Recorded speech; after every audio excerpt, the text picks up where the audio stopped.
Assalamualaikum warahmatullahi wabarakatuh. അൽഹംദുലില്ലാ.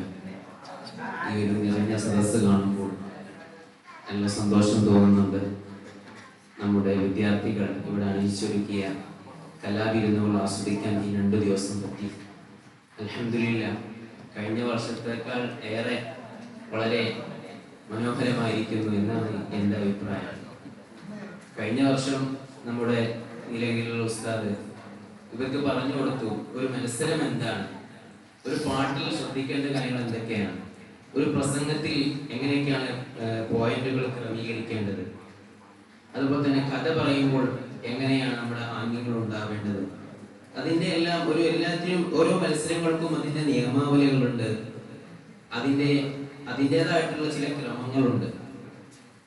അപ്പോൾ അതനുസരിച്ചാണ് നമ്മൾ ആ മത്സരത്തിൽ പങ്കെടുക്കേണ്ടത്. എന്നാലാണ് അതിലുള്ള മാർക്ക് 10ൽ 10 മാർക്ക് കിട്ടണമെങ്കിൽ അതിൽ ചില ക്രമങ്ങൾ പറഞ്ഞിട്ടുണ്ടാകും. അതനുസരിച്ച് നമ്മൾ പെർഫോം ചെയ്യുമ്പോഴാണ് പൂർണ്ണമായിട്ടുള്ള റിസൾട്ട് കിട്ടുക.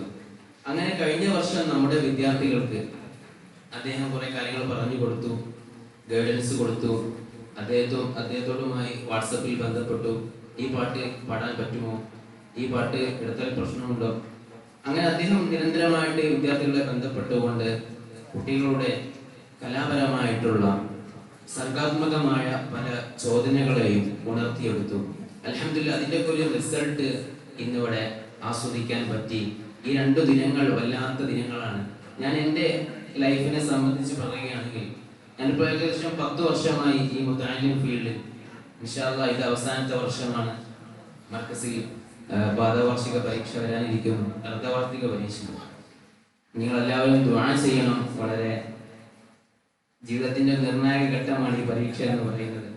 ഞാൻ പറഞ്ഞു വരുന്നത്, എൻ്റെ ഈ ജീവിതത്തിൽ എന്നെ ഞാനാക്കി മാറ്റുന്നതിൽ പ്രധാന പങ്ക് വഹിച്ചത് 2 വിഷയങ്ങളാണ്. ഒന്ന് മാതാപിതാക്കളും ഉസ്താദുമാരും. ഇവരുടെ ഗൈഡൻസ്, നിർദ്ദേശങ്ങൾ അനുസരിച്ചാണ്, ഇവരാണ് നമുക്ക് ഡയറക്ഷൻ നൽകുന്നത്. ഇവരുടെ വാക്കുകൾ അനുസരിച്ചാണ് നമ്മൾ മുന്നോട്ട് പോയിക്കൊണ്ടിരിക്കുന്നത്. മറ്റൊന്ന് നാം പഠിക്കുന്ന അറിവ്, ആ അറിവും അതുപോലെ തന്നെ ഇതുപോലെ തന്നെ കലാപരമായ സർഗാത്മകമായിട്ടുള്ള വിശേഷങ്ങൾ, അതിൻ്റെ സന്തോഷങ്ങൾ. നമുക്കൊരു പക്ഷേ പഠനത്തിൽ തിളങ്ങാൻ കഴിഞ്ഞില്ലെങ്കിലും ഇതുപോലുള്ള സമൂഹത്തിന് പകർന്നു കൊടുക്കാൻ ഇതിലൂടെയും വഴിയുണ്ട്. ഒരു പാട്ടിലൂടെ എങ്ങനെയാണ് ഇസ്ലാമിക ദഅവത്ത് ലോകത്തിലേക്ക് എത്തിക്കാൻ കഴിയുക എന്നതിന്റെ സാധ്യത നമുക്ക് ആലോചിക്കാം. നമുക്കൊരു വഅദ് പറയാൻ സാധിച്ചിട്ടില്ലെങ്കിൽ നമുക്കൊരു കവിതയിലൂടെ, ഒരു കഥയിലൂടെ, ഒരു പാട്ടിലൂടെ ഇസ്ലാമിന്റെ ആദർശ നിദർശനങ്ങളെ നമുക്ക് എത്തിക്കാൻ സാധിക്കും.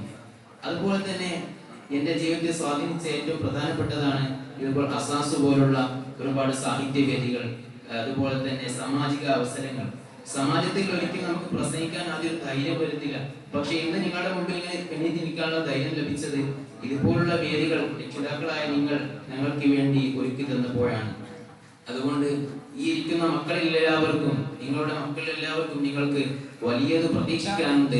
ഇവരെല്ലാവരും ഭാവിയിൽ വലിയ വലിയ സംഭാവനകൾ, നിങ്ങൾ അവർക്ക് നടത്തിക്കൊണ്ടിരിക്കുന്ന ഈ ചെലവുകളുടെ വലിയൊരു ബെനിഫിറ്റ് നിങ്ങൾക്ക് ആസ്വദിക്കാൻ പറ്റും. നമ്മുടെ ഇതിൻ്റെയൊക്കെ പ്രത്യേകത, നമ്മുടെ ദുനിയാവിൽ മാത്രം ഒതുങ്ങി നിൽക്കില്ല. നാം മരണപ്പെട്ടാലും നമ്മുടെ ഖബറിന് മുകളിൽ ഒരു സന്തോഷമായി, അങ്ങനെ ധാരധാരയായി നമുക്ക് എപ്പോഴും എല്ലാ കാലത്തേക്കും ആസ്വദിക്കാനുള്ള വലിയ വിരുന്നുകളാണ്. അതുകൊണ്ട് ഇതിലൊന്നും നമുക്ക് ഒന്നും നഷ്ടപ്പെടാനൊന്നുമില്ല. നമ്മളെല്ലാം ചെലവഴിച്ചതെല്ലാം നമുക്ക് തന്നെ കിട്ടും. അല്ലാഹു സുബ്ഹാനഹു വ തആല നമുക്ക് എല്ലാവിധ അനുഗ്രഹങ്ങളും ചെല്ലു നൽകുമാറാവട്ടെ. നമ്മുടെ മക്കൾ നമുക്ക് കുളിർമയുള്ളവരാക്കി തരുമാറാവട്ടെ. അല്ലാഹു സുബ്ഹാനഹു വ തആല ഈ നമുക്ക് ചെലവ് തരുന്ന ചെലവിട്ടുകാർ ഒരുപാട് വ്യക്തിത്വങ്ങളുണ്ട്. നമ്മളാക്കി തീർക്കുന്നതിൽ പങ്കുവഹിക്കുന്ന ഒരുപാട് വ്യക്തിത്വങ്ങളുണ്ട്. നമുക്ക് വസ്ത്രം വാങ്ങി തരുന്നവര്. നമ്മൾ ഈ ഒരു 10 വർഷം, ഒരു 8 വർഷം പൂർത്തീകരിക്കുക എന്ന് പറഞ്ഞ വലിയൊരു കടമ്പയാണ്. അപ്പോൾ അതിലേക്ക് പല ചേരുവകളും ചേരുമ്പോഴാണ് അതിനിടയ്ക്ക് ഒരുപാട് പ്രയാസങ്ങൾ ഉണ്ടാകും.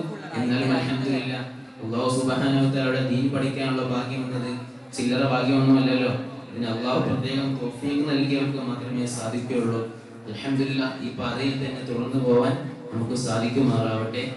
അത് ഞാൻ പ്രധാനമായും പറഞ്ഞത്, ഈ കുട്ടികളുടെ കഴിഞ്ഞ വർഷം ഓരോ വർഷം കൂടുന്തോറും കുട്ടികൾ മെച്ചപ്പെട്ട് വരികയാണ്. ഞാൻ അവരുടെ രചനകളെല്ലാം ശ്രദ്ധിച്ചു. ഇന്നലെ കുറച്ച് ജഡ്ജ്മെന്റ് ചെയ്തിരുന്നു. നല്ല ഭാവനയുള്ള വിദ്യാർത്ഥികളുണ്ട്. ഒരു കവിത അവർ കവിത എഴുത്തുകൾ ശ്രദ്ധിച്ചു. നിരന്തരമായിട്ട് നമ്മുടെ ലൈബ്രറികൾ അവർ ഉപയോഗപ്പെടുത്തുന്നുണ്ട്. ഇപ്പോൾ നമുക്ക് കുറെ സംവിധാനങ്ങൾ, പുതിയൊരു സ്ഥാപനം ലഭിച്ചു. അതുപോലെ തന്നെ ഒരുപാട് സംവിധാനങ്ങൾ, ലൈബ്രറികൾ ഇവിടെ അവിടെ ദർശനം എല്ലായിടത്തും ഉണ്ട്. അപ്പോൾ അതൊക്കെ ഉപയോഗപ്പെടുത്തിക്കൊണ്ട് നിങ്ങൾക്ക് നല്ലൊരു പ്രതീക്ഷയുള്ള മക്കളായി നിങ്ങളെ മക്കളെ തിരിച്ചു ലഭിക്കും. അല്ലാഹു അതിന് തൗഫീഖ് നൽകുമാറാവട്ടെ. ഇതിന് വലിയ നന്ദി രേഖപ്പെടുത്തുന്നത് പ്രിയപ്പെട്ട നാസർ ഉസ്താദിനാണ്. ഉസ്താദ് നൽകുന്ന ആ സപ്പോർട്ട് അതൊരിക്കലും പറഞ്ഞാൽ തീരില്ല. ഉസ്താദിന്റെ ആ സപ്പോർട്ട് എന്നുള്ളത്, അത് അനുഭവിക്കുക എന്നുള്ളത് അൽഹംദുലില്ലാ ഇതൊക്കെ വലിയൊരു തൗഫീഖാണ്. എൻ്റെ ജീവിതത്തിൽ എനിക്ക് കിട്ടിയ ഒരു അനർഘ മുത്താണ് ഉസ്താദ്. അതുപോലെ തന്നെ എല്ലാവർക്കും ഓരോ വിദ്യാർത്ഥികളിലേക്കും ഇറങ്ങിച്ചെന്നുകൊണ്ട് അവർക്ക് എന്താണ് ആ സമയത്ത് ആവശ്യമുള്ളത് എന്ന് അവരോട് തന്നെ നിങ്ങൾ ചോദിച്ചാൽ മനസ്സിലാവും. ഇൻഷാ അല്ലാഹ് സിനാൻ, അടുത്ത സിനാനിലൂടെ സംസാരിക്കും. മഴയിൽ പഠിക്കേണ്ട സിനാൻ.